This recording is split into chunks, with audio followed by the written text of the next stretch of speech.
Magandang araw mga kaibigan. For today's video ay magluluto tayo ng bagoong. Ayan, meron tayo ditong bagoong. Galing pa po itong probinsya. Binigay lang po sa akin ng katrabaho ng aking asawa. At bumili po ako ng halagang 50 pesos na baboy. May talong po dito. May sibuyas tayo. At nagpapabili pa po ako ng kamatis kasi nakalimutan ko po kanina sa palengke bumili. So ayun mga kaibigan, let's start cooking. Ayan mga kaibigan, pinirito ko muna yung ating talong para sa ating bagoong. Yan everyone, ang ating uunahing igisa ay yung ating baboy. Para medyo crunchy siya. Kumain ka na nga. Yan. Ito muna yung una ko pagluto. Para medyo crunchy siya.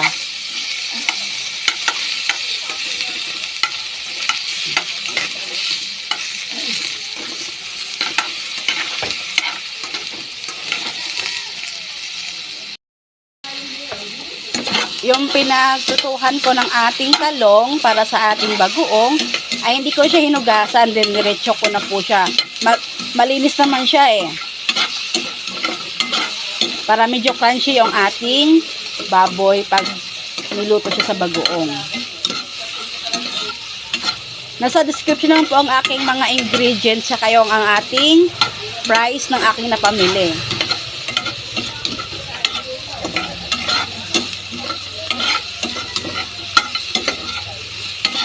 Isahang luto na po pala tayo para maya kung sino yung magugutom, iinit-init na lang po.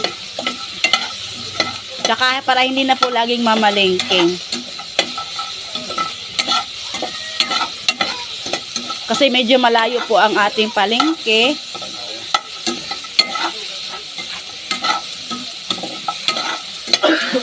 At salamat din po pala doon sa kaibigan namin na kumare na nagbigay ng bagoong. Pagpatuloy mo lang yan. Magbigay ulit ba? Oh. Kaya need ko na siyang lutuin kasi magbibigay daw ulit.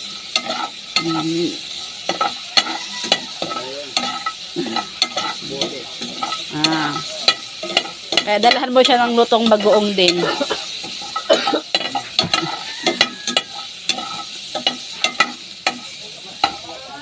Ayan. Hindi ka mga kaibigan kasi parang nag-dry. Although nagmamantika naman siya, pero gusto ko sa bagoong mga kaibigan yung nagmamantika. Oh, ayan na. Nagsimula na siya.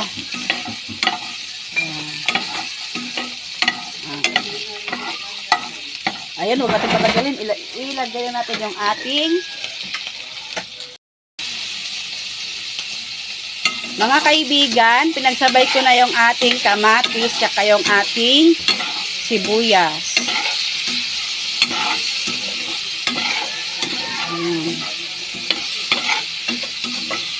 Halo-haloin lang po natin. Ang ginagawa ko po mga kaibigan, hindi ko na po siya nilalagyan ng asin kasi maalat na po yung ating bagoong. Kunting pampalasa ang ating magic sarap. Yun.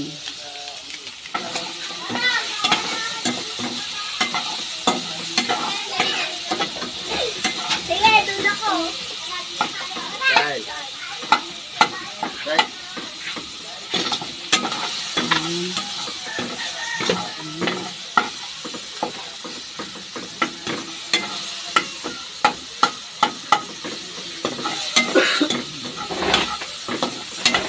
At magko-comment down below yung mga gusto magpa-shoutout sa ating channel.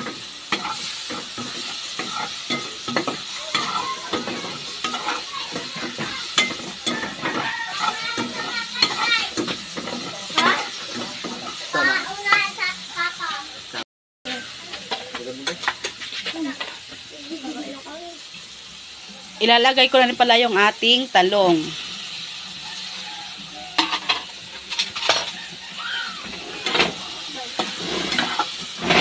At aluin. Ay! Ay, guys, unahan sa papa. Ay, oy, mamaya na. Mamaya na lang. May tuyo kayo. Wala pa po, be. Ay, na.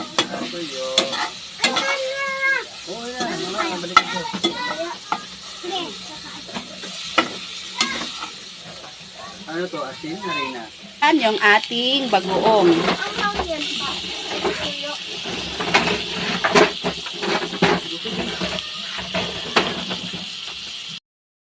Yan.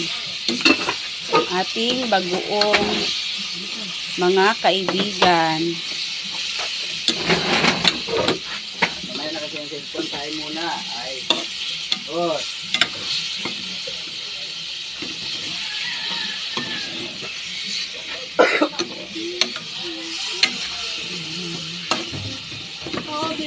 Masarap kaya kumain ng sa ano to, i-partner sa mga isda-isda kagaya ng paksiw.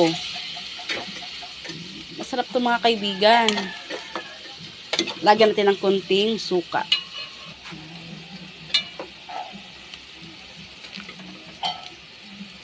Yun. Ang ganda nga naman talaga ng kulay mga kaibigan, oh.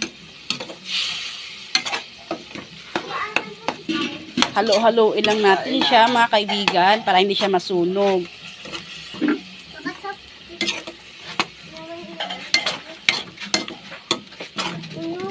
Mamaya na kayo laro ah. May nakilaro, Sophia, kakain muna sila.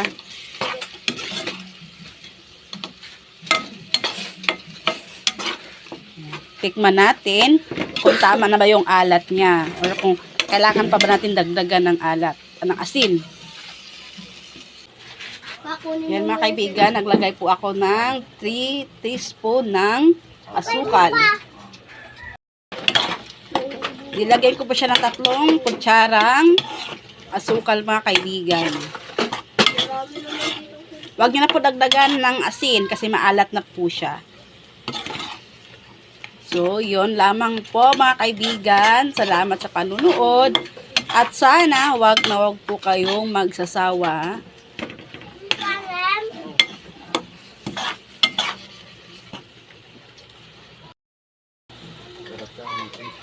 Dapat daw, para mas matagal yung expiration ng ating bagoong, dapat tuyong-tuyo daw siya. At nagmamantika. Bakit? Nalaglag yung ano ko.